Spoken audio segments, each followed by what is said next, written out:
Welcome to the Ecommerce Alley podcast, where we believe that great brands are built on passionate leadership, smart operations, and of course, powerful marketing. I'm your host, Josh Coffey, and today I have a guest of honor, Matt Harward, who has so much experience that excels way beyond even my knowledge with the things that he has done with Unicorn Industries, Harward Media, and all the 8-figure and 9-figure brands that he has built and he has created. So today, Matt and I are going to be diving deep into algorithmic scaling, rapid experimentation, and other things around growing an e-commerce business. Right on. I'm excited to be here. This is cool. Yeah, Matt, I'm so excited. So, but just kind of before we dive in here, we've known each other. I feel like it's been for almost it's coming up on a year. I feel when you kind of went through one of our giveaway boot camps, and as soon as Matt got into our giveaway boot camp, I realized, oh wow, this guy's like a hidden Jedi that has so many skills that I never knew about, and I'm so glad that I met you. Because you have such a track record. I'm definitely old enough to feel like an old Jedi, like Obi-Wan Kenobi here. So I love. You know what's funny? Actually, Dylan and I we filmed an ad yesterday that was I was Obi-Wan Kenobi. That's so funny you mentioned that. I'm R2D2. It's a funny ad that we're going to be launching. But Matt, I'm real excited to have you. I know when I was kind of when I've talked to you, you've managed so many brands, and one thing you said that, hey, you stopped keeping track after you guys had done $350 million in revenue, which to me is just like, and I'm sure a lot of people listening is like, that's a whole different level. So I'm just curious, like from you, could you tell us a little bit about you and like even what you're doing now, because you just have done so many things? Yeah. So I have maybe an interesting path here. My background is actually tech. My first big successful company was a software company that I sold to a Fortune 500 company, FMC, back when I was, that was my 30th birthday present to myself, was selling that business. But that tech foundation becomes important later on. And I've been around a lot doing just different things. I got a lot of varied interests. But in 2011, I co-founded a company called Initech, and it was a tech company. It was a software company, and we pivoted a few times. We ended up writing apps, and our app company just took off. We were doing probably $45 million a year with this app company, and after a few years, just literally I was bored. It was a subscription app company. We could do 2 years after we made our last change in code, we were still making like $500,000 a month just on the recurring subscription billing stuff. But I decided to try to get into e-commerce, and it was disastrous to start. It was really bad. But my thing was I was trying to get in using technology. I was seeing if there were things I could automate or gain an advantage in speed through technology. And ultimately, in that process, I just kind of literally stumbled across some things and ended up creating my first, and again, I want to be clear, this was after several failed attempts, but my first big e-commerce brand, it was a brand called Healing Solutions, which is essential oils, and it was an Amazon exclusive. That company, we built that up to about a $60 million a year company just doing essential oils. We got big. We did, you remember when hoverboards came out? Yeah. We were like the number 3 selling brand of hoverboard. We did when the hoverboards came out, we did like $70 million in hoverboards in about 8 months with our brand Powerboard, and then the FTC with forced recall. It was that ended up being a total nightmare. Big learning experience to do that, but that kind of started what has been. So I was fairly late in that game, but I'd been hanging around affiliate marketing, hanging around, obviously online tech, really my thing, and understood a lot of these principles. I don't consider myself a very good marketer in that sense of I don't write great copy. I love getting into Photoshop and screwing around, but it's a complete waste of time. I'm like, I put stuff out and it's like, okay, like a 5th grader could probably do what I do.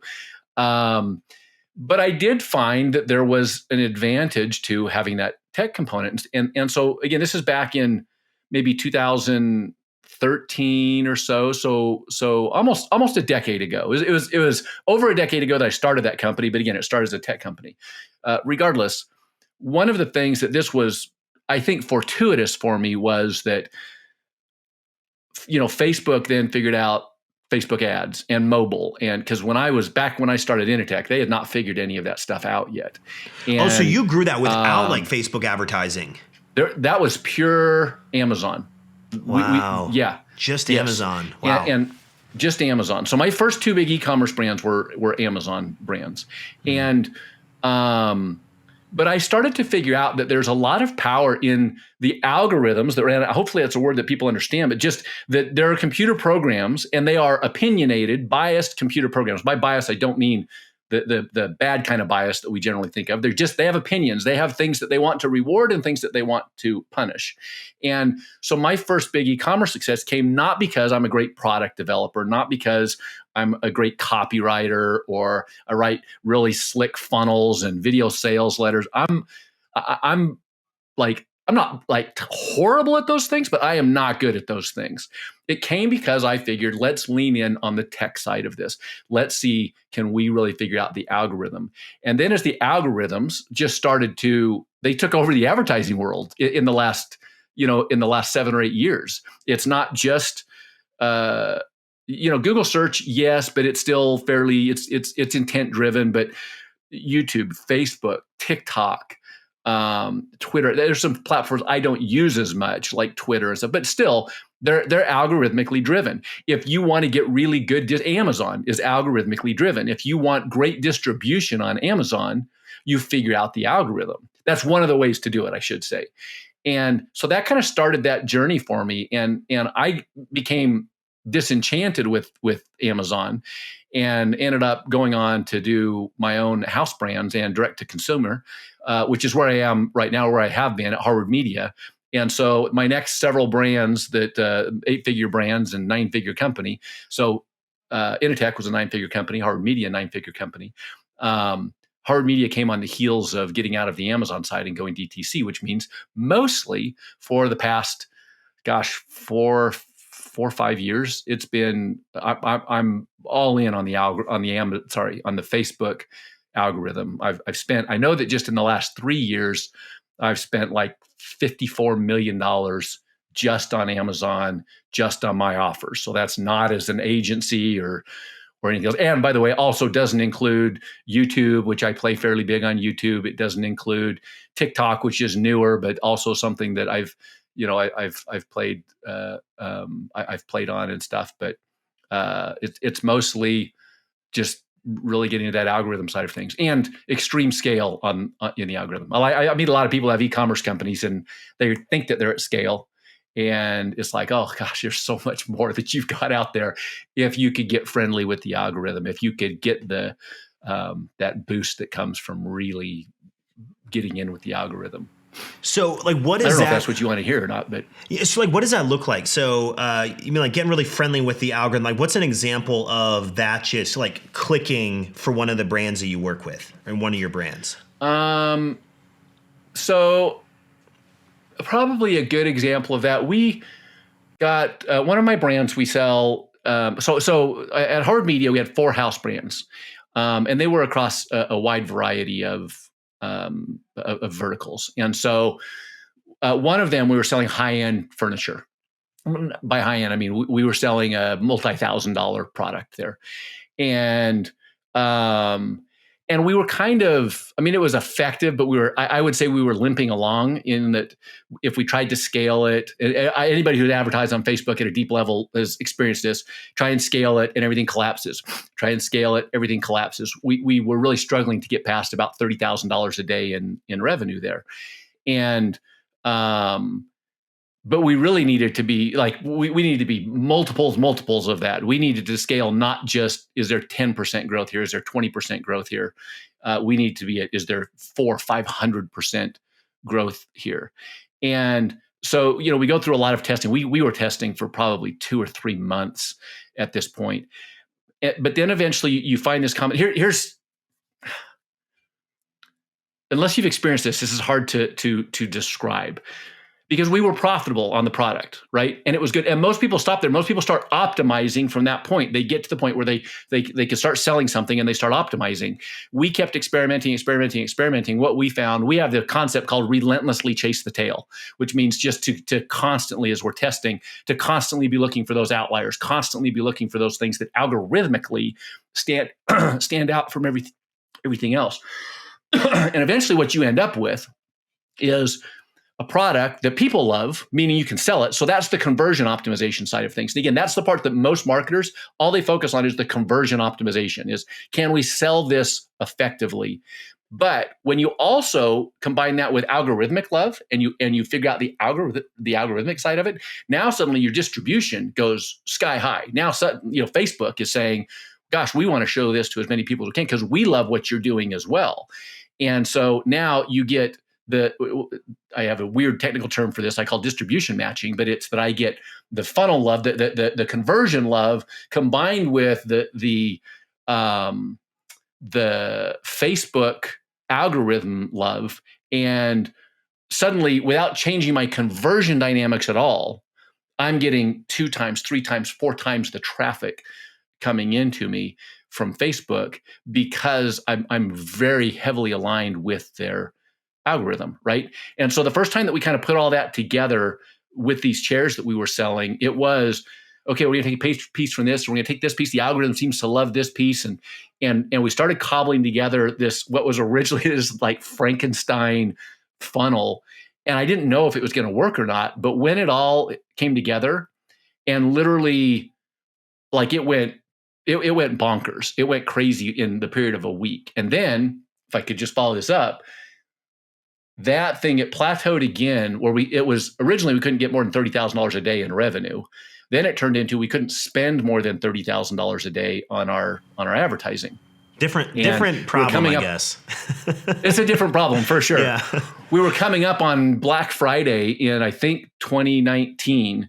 And we had made a commitment that we were going to have our first $1 million day. The best day we'd ever had up to that point was like $227,000. And we knew that in order to have our $1 million day, we were going to have to spend about $250,000 on advertising. And of that $250,000, I think $150,000 needed to be on these chairs. But again, every time we'd get up to about $50,000 in spend and everything just collapsed. We knew we were going to get some lift from Black Friday, but we also knew we didn't have the algorithm love in place. We had the conversion process in place. We needed to get to a whole different level. And we tore it down and we did like massive amounts of testing, literally like the Tuesday, Wednesday, Thursday leading up to Black Friday. And then on Black Friday, we turned everything back on, all of these algorithm components that we figured out and almost turned it on blind. But on that day, we spent $253,000 on Facebook and did $1,004,000, I think, or $1,400,000. It was so close. That's crazy. So close. Even if it was 4,000, like that's just so 0.4%, you know? Yes.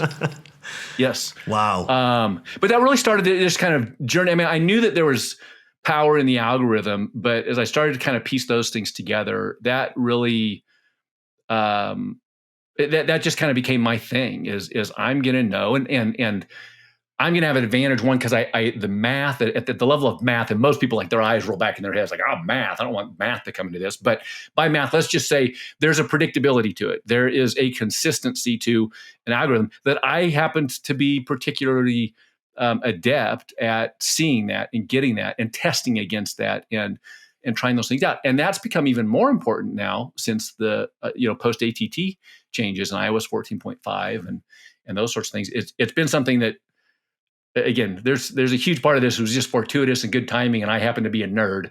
But it definitely has, following that path has been it works. It's a good way to do things for me. So like when I hear like, okay, well, we're having trouble spending more than $30,000 a day. And then we spent $250,000 in a single day on ads. Like that's a different tier, right? So I think there's different tiers that That's about 5 different tiers from where most people are at. Yes. So we go through these tiers, but like the thing is, like I've never, and I'm just gonna be frank, like I've never paid for coaching or gone through any kind of training or program that teaches you like, oh, here's how you spend $250,000 in D2C Facebook ads. So like where, Right. I'm just curious for like, how did you learn those things? Was it trial and error? Did you like, where did you start diving in and really I don't think figure there's that coaching out there for it, to be honest. In fact, one of the things that I really believe right now is coaching.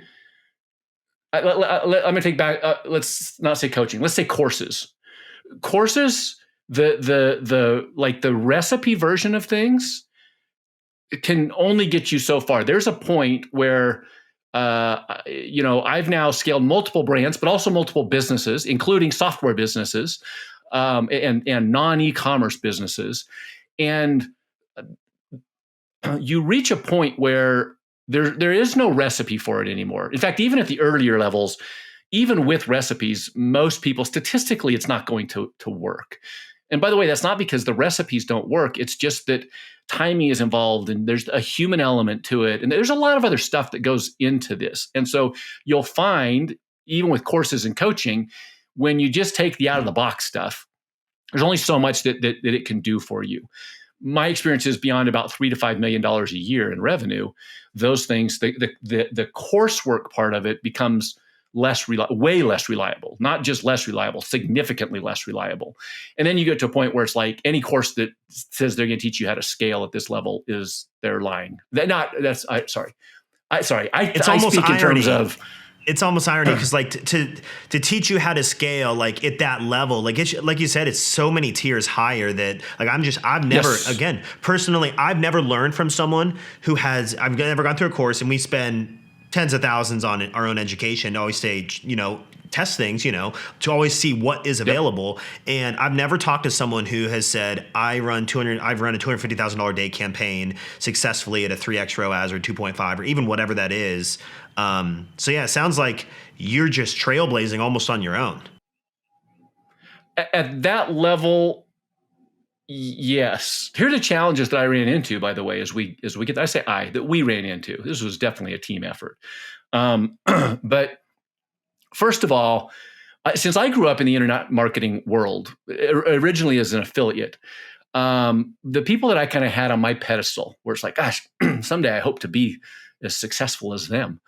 And I kept going back to them, hoping that they could give me some hints as we started to grow, even that first time around at Initech. And one of the things that I realized that was really a challenge for me was at some point, I'm like, well, crap, I'm like 3 or 4 times their size now. The stuff that they're trying to teach me is not applicable. And I'm realizing I've got to go my own route because I'm also not enterprise size. I also, I went through a period. It's like, well, what can I learn from Amazon, or what can I learn from eBay or Microsoft? And realizing, gosh, that's also not the way to go because they can do things that I can't do right now. I can't emulate them a lot of times. So there was I felt like I was kind of in this tweener phase where we did have to have a lot of invention on our side. And that just got worse at Harvard Media. At Harvard Media, then it's like, gosh, now I'm 10 times bigger than these people that I've been trying to learn from. And I'm experiencing problems that when I ask them, hey, what'd you do about this? They've never experienced them. Or they'll tell me, well, just do this. And it's like, okay, that's what I had to do. You use the word tiers. I use the word thresholds. But it's like, okay, well, that's what I had to do 3 tiers ago. And if that's your level of solution, it just communicates to me that you've not done this yet, which again, not a knock, not anything else. It's just that in that world, in that e-commerce world that typically is the hustle and grind e-commerce world, if you're doing, if you're doing 5 million a year, you're doing well. If you're doing 10 million a year, you're doing better than just about everybody. I think we were in the top. It was like at one point we got this in a top 0.17% of e-commerce companies or something along those lines. But again, hard to find, well, who do I follow at this level? And there's a lot of trial and error. And by the way, a lot of trying things out and then realizing, oh crap, okay, we could have just used this tool over here. We could have just done this thing over here. It took us $200,000 to figure that out, and that we didn't need to spend, but we didn't know that we didn't need to spend it. So I guess we're all just waiting on the Matt Harward course. That's what we're all waiting on. Yeah, right. So look, here's the thing. I went down that road at the beginning of the pandemic. I started doing some of those things, and I started doing lives, Zooms, and it was a lot of. This was businesses that were forced to go online, and so I thought, I'm going to start sharing some of my knowledge, and then that led to creating what we call the Harvard Media Insiders, and I very, very quickly realized, one, I'm not cut out. I don't have the patience to do that stuff. But also,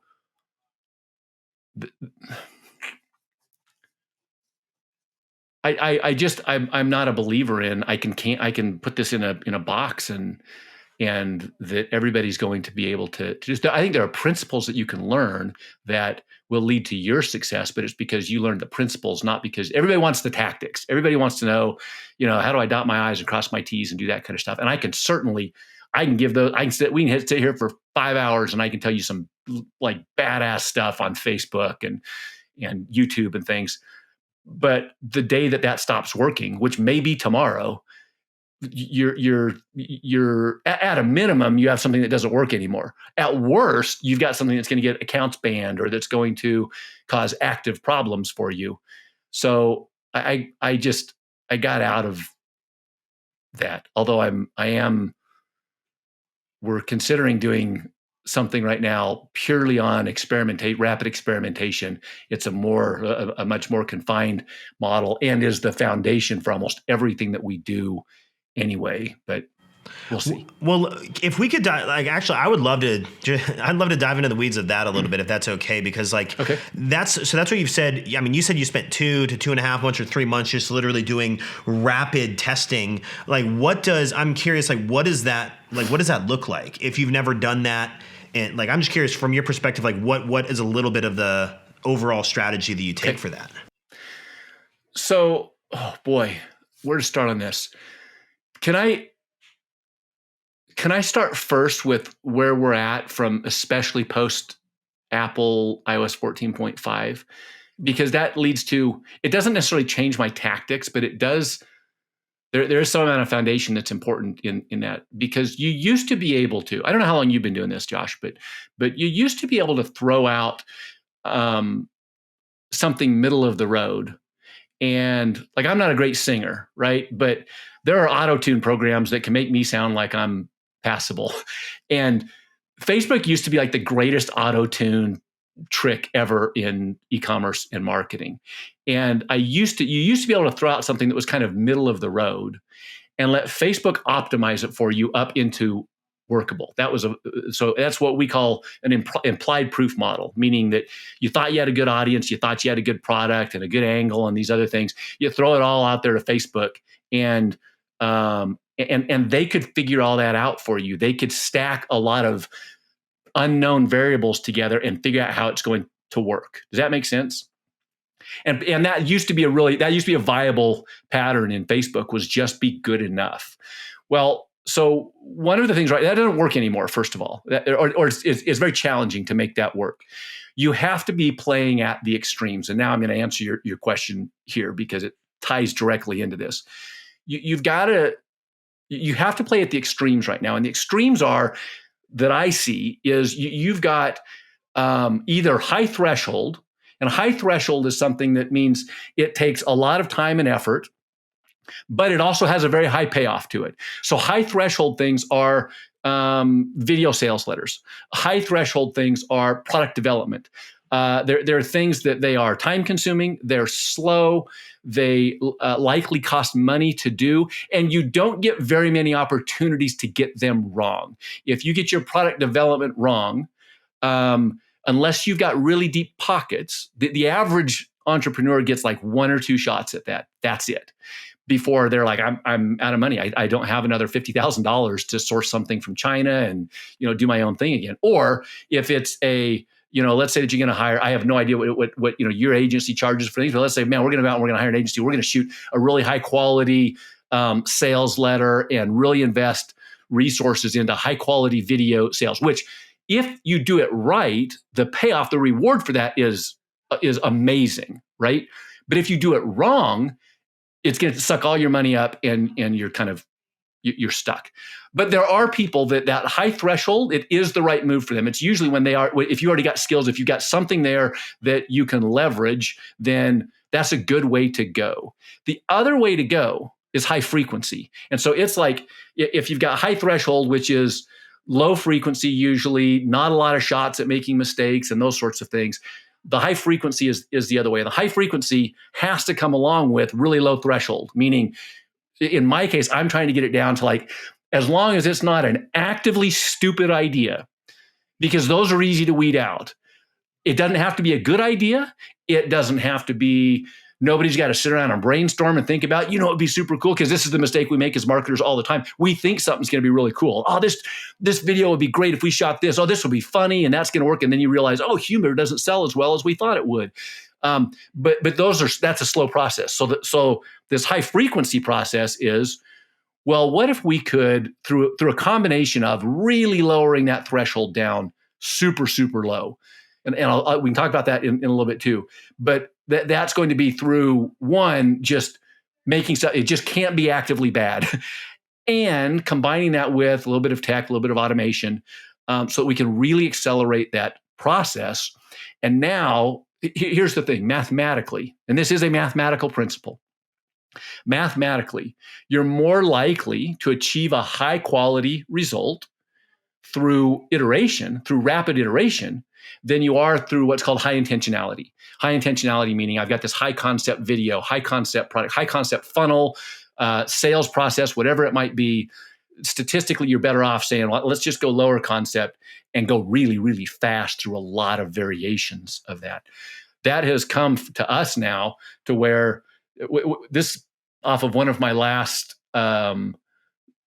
just lives that I was talking to somebody with, and afterwards we came up behind the scenes in Unicorn, and we thought, you know what, I bet we could teach people, because he had mentioned getting 500 product ideas. Somebody asked, what do I sell? And he showed them a process. It's like, at the end of this, the point of it was, you're going to get 500 product ideas in 21 days. And everybody's like, man, I'm blown away by that. 500 product ideas in 21 days. I can't even think of one right now. And at the end of 21 days, I'm going to have 500. And as I got off that, I thought, you know what? Most people think they're testing a lot when they get through a half dozen tests. And by the way, most people also don't understand what a proper test is, but they think they're testing a lot at a half dozen. And it's like, you know what? We could probably teach people. I just mentioned this experimentation course I was thinking about. I bet we could show people how to do 500 experiments in 21 days on Facebook. And for most people, that's like, what? Like, that's where I'm at right now, hearing that. I hear that, and that's what I'm saying.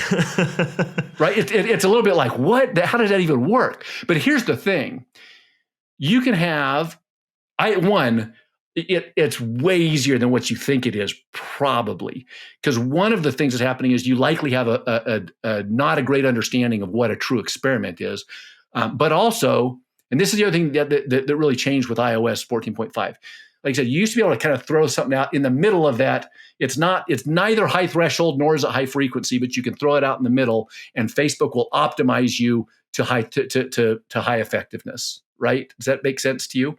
If I'm speaking in terms that are, again, I speak in nerdy terms, so you can tell me to either shut up or say it differently or whatever. But you could throw it out in the middle, and Facebook would optimize you. And you had what I considered, again, this is a random number to some extent, but I figured that on this kind of continuum, you had about a 70% optimization window, meaning you just had to not be in that bottom 30%.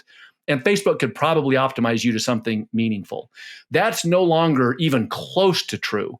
You get about a 30% optimization window right now, which just means you have to end up higher. You got to throw something out higher than what you did before.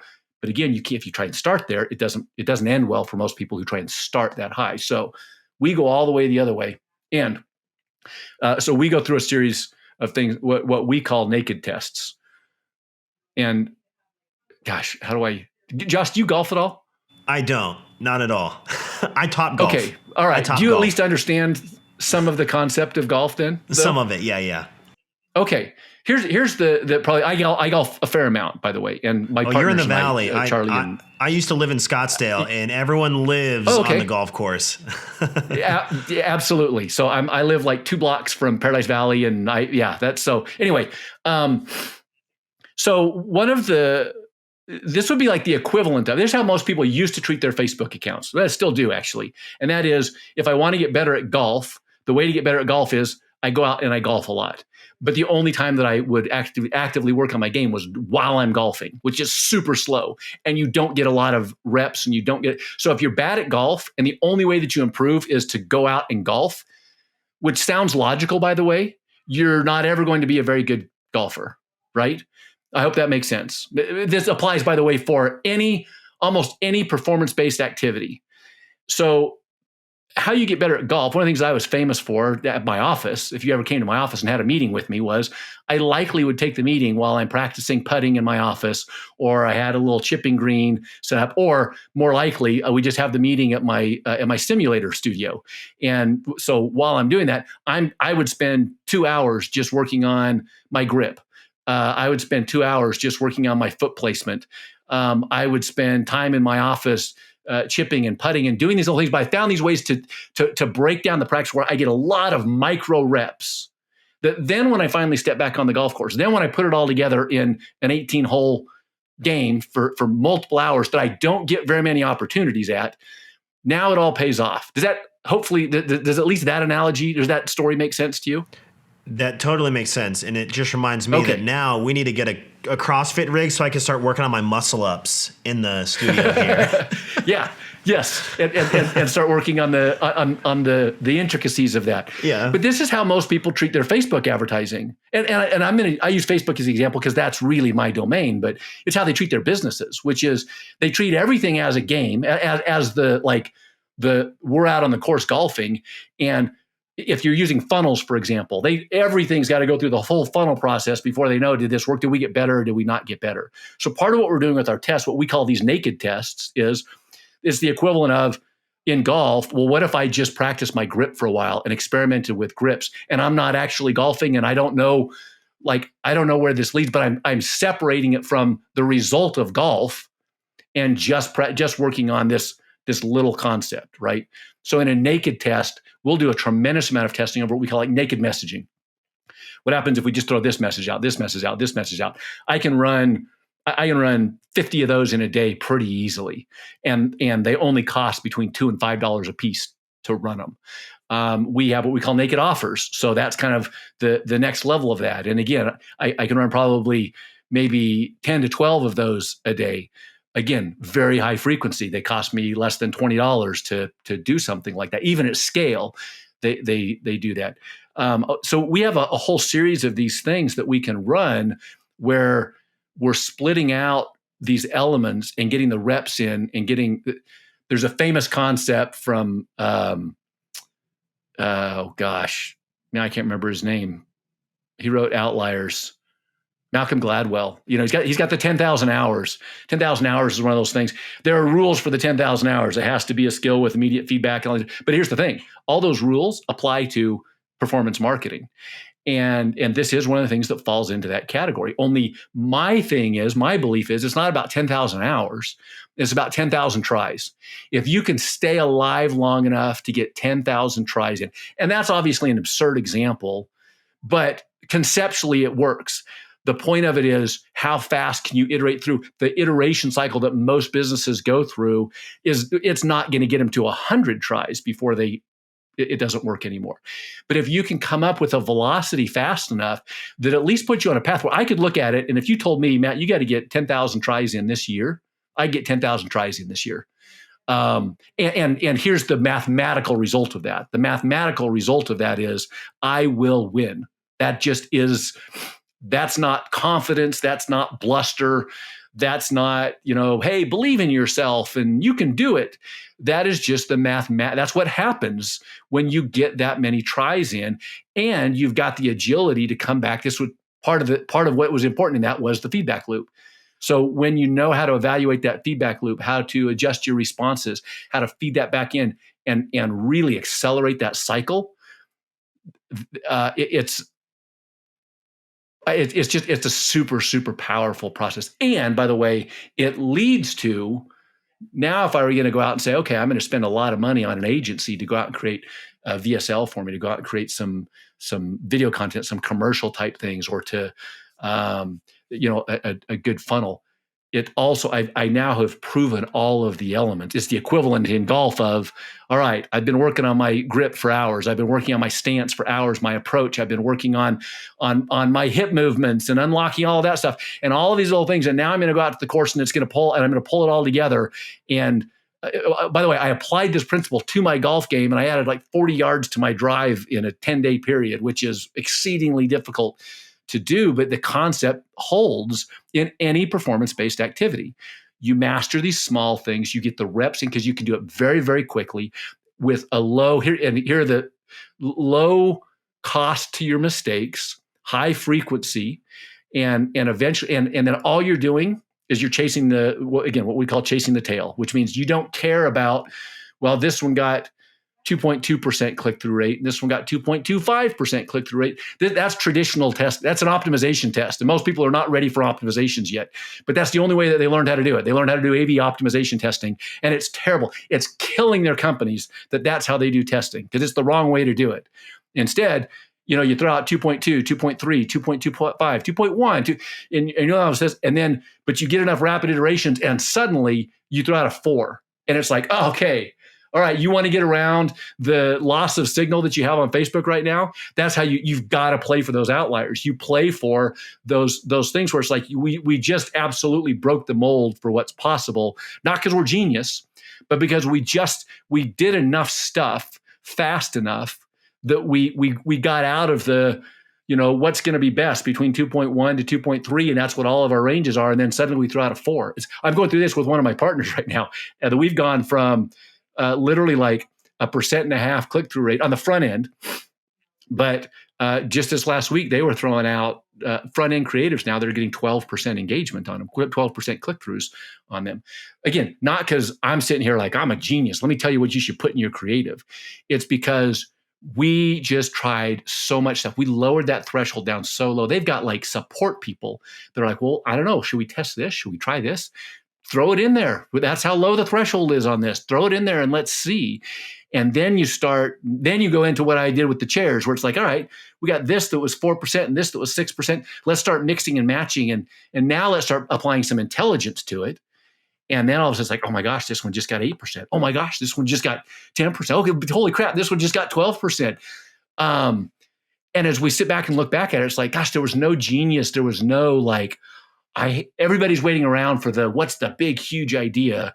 And it doesn't, that rarely happens. And when it does happen, it rarely works. This is more, how can we just be average and ordinary, but be average and ordinary super, super fast. And the results, this is compounding results at an accelerated pace, and people underestimate the power of those compounding results. So I probably didn't even answer your question, by the way. No, so that's like drawing I have so many ideas coming to my mind right now. So what I'm hoping to kind of like, before we kind of close here, what I'd like to get a little tangible, if that's all right. Okay. With like, so when I hear rapid testing different things, like I'm hearing, okay, so we're gonna be rapid testing headlines, creative, we're gonna be doing different like primary text. Is that what you're referring to when you're saying like rapid testing within Facebook? Like, are you isolating? That's part of it. A single variable that you're rapid testing? Extreme isolation, yes. And so that is, you hit on some of the elements that we will test. We will do rapid tests, naked tests on headlines. We'll do naked tests on the creative side of it, but we'll also do naked tests on just pure messaging. We'll throw out an ad where we're taking out all of the conversion elements of a creative, for example, meaning we're not trying to come up with a cool image and something and great copy and everything else. We're just testing. Does our audience respond to this message? So I'll give you a concrete example of this. We had one of our brands was pain remediation. And so we were trying to find, well, what is the thing that people are going to respond more to? And so we tested just a whole bunch of, literally, these are ads that had no creative to them at all. It was basically they were just call out ads. It was essentially this is what we call a naked offer. And it was, if we could, if you could rid yourself of, sciatica pain without whatever, would you do that? That's all. It was as simple as that. That's actually probably even more complex than it was. And we throw that out in just a very basic ad format. In our case, it's just a 2-color ad, and that's it. It didn't even go anywhere, by the way. Like we were linking off to, at the time, like WebMD type things or something. I wouldn't do that now. I've got a different method for it. But at the time, that's all that we were doing. We just wanted to see what's the message that our audience is going to respond to. And it was, is it sciatica? Is it, different types of foot pain or whatever. And we discovered that sciatica it performed like 30% better than anything else did. Now we use that to start to move up and start incorporating that into funnels, into sales pages, into other things. And so that even was before headline testing. Headlines are sexy. The message is very unsexy. The message is just, would you have a conversation about this? Is this something that you're interested in? And now from there, we move them into into sandboxes, which are about, let's have that conversation and see what your intent is. Is your intent, we have what we call a consumption loop intent, but we also have an action loop intent, which we don't need to get into here. We won't get into here, but it starts breaking this stuff down. Big picture, this is more complex than what people are doing right now. But little picture, it allows us to focus on these little teeny foundational building blocks that people right now, we assume as entrepreneurs, we assume that we know way, way more than we actually know.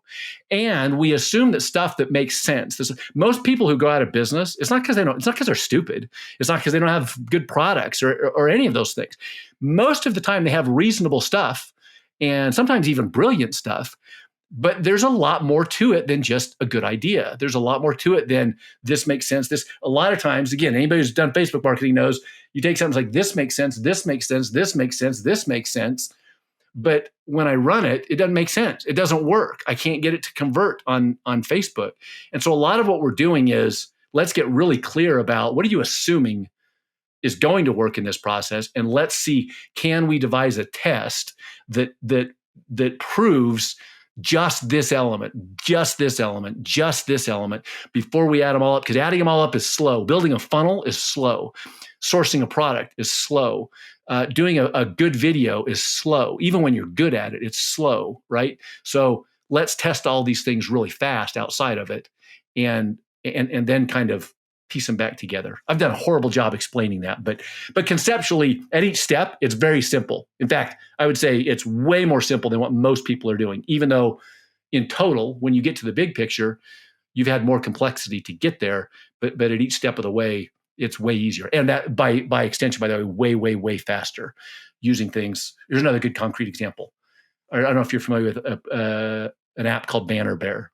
I don't think there's nothing magical about Banner Bear, but what it does is it lets you set up an image template, and then you just make an API call, and you can essentially just churn out a whole bunch of graphic creatives very, very quickly. And so we'll do a lot of things like that. It's part of how we can, and then we'll automate the ad creation side of that as well. But that's what allows us to throw out. I could launch 50 tests. I could launch 50 tests from scratch in probably within 3 hours, probably.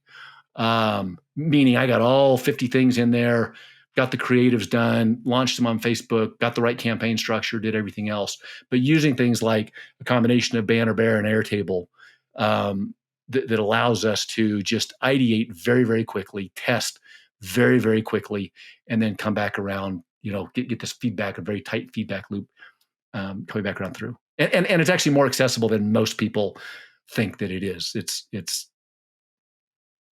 way more simple than I've probably made it here. Since this isn't, I don't talk about this as a profession, so I'm overcomplicating it right now, probably. No, I think this is so great, Matt, and like I'm grateful that you did spend this time. You've given me actually a lot of ideas of things I would have tested for us, but then also our clients.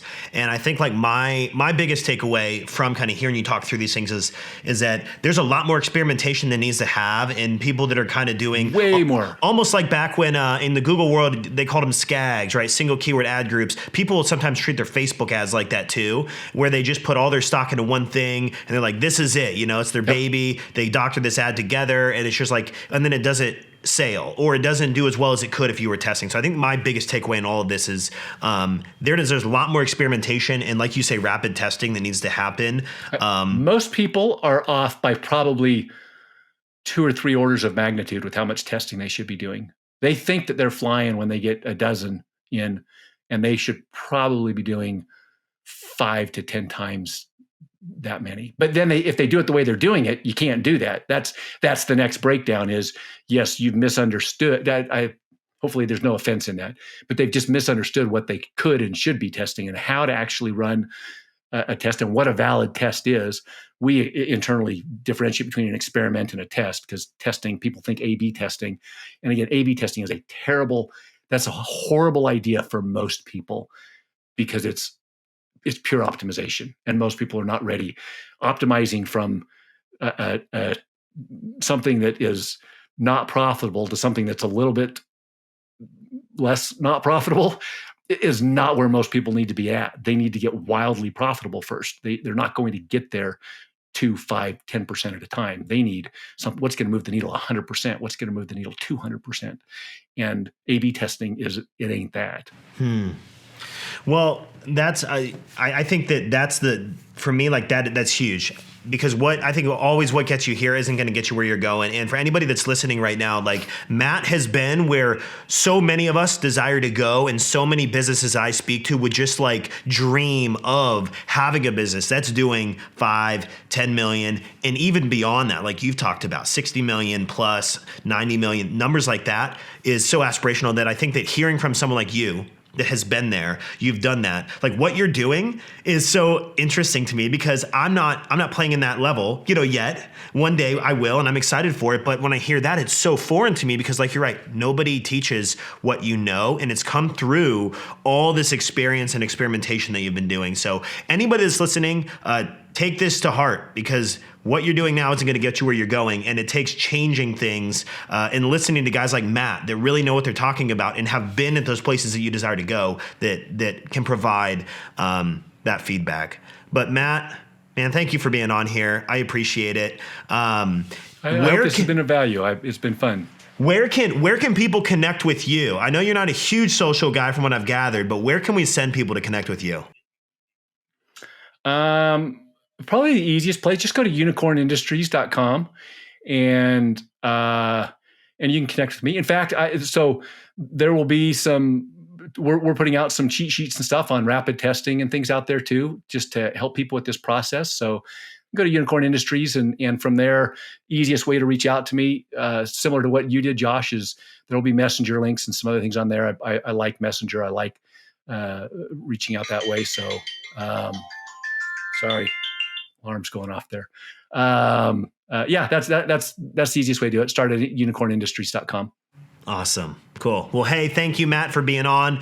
We really appreciate it. And I'm going to make sure that anybody listening, once Matt has that out, we're going to go to alleypodcast.com/Matt, and we're just going to go ahead and redirect it to that cheat sheet. So at least grab their email for it. But we're going to send them there so that way anyone can get access to it. I know I'll be going there as well. So you have been listening to the Ecommerce Alley podcast, where we believe the great brands are built on passionate leadership, smart operations, and of course, powerful marketing. Matt and I are grateful that you hung out with us today. So much stuff here to dive in. Go replay it if you need to, because this is important. Thank you, and we will see you next time.